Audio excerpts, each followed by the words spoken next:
কচি তোমায় কোথায় যাচ্ছ? হ্যাঁ, নানি ঘর যাচ্ছ?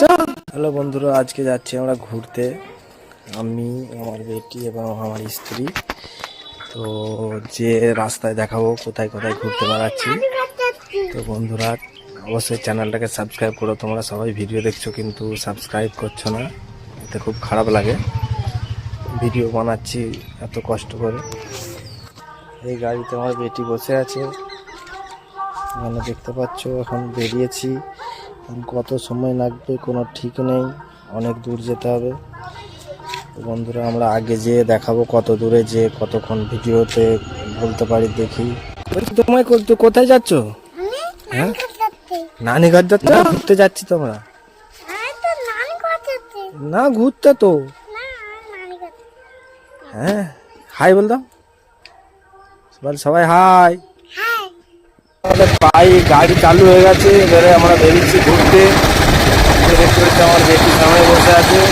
তোমাদের জন্য গাড়ি চলতে চলতে ভিডিও বানাচ্ছি, কিন্তু তোমরা সবাই ভিডিও দেখছো অবশ্যই, কিন্তু সাবস্ক্রাইব করছো না। অবশ্যই সাবস্ক্রাইব করবে। এটা আমার স্ত্রী পিছনে বসে আছে, স্ত্রী আমাদের ক্যামেরাম্যান রয়েছে এখন। তো চলো বন্ধুরা, দেখতে পাবে আজকে কোথায় কোথায় ঘুরবো। আজকে অনেক অনেক দূর ঘোরার ইরাদা আছে, ওই জন্য দুপুরবেলায় বেরিয়ে পড়েছি। এখন বাজে মাত্র 1:30। তো দেখা যাক, সন্ধ্যে 6টা অবধি ঘোরার ইরাদা আছে। কোথায় কোথায় ঘোরা হয় তোমাদেরকে সব জায়গা দেখাবো, আর কোন কোন জায়গাটা ভালো লাগে তোমাদেরকে অবশ্যই বলবো। অবশ্যই তোমরা এখানে ঘুরতে আসবে, খুব ভালো লাগবে।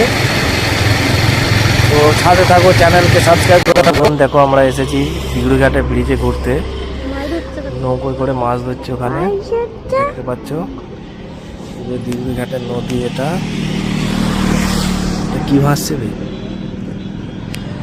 এখানে দেখছো অনেক পাবলিক, মানে অনেক লোক ঘুরতে এসেছে। আরও যাদের হুগলি জেলাতে বাড়ি তারা অবশ্যই এখানে ঘুরতে আসবে। খুব সুন্দর এলাকা, এখানে মেলাও হয় এক সময়। দেখ কি হয়েছে, আমার বেটি খেলছে, ঘুরছে এখানে। আমার বেটি বলতে হবে না, আমার মেয়ে ঢং করতেছে নাকি এখানে?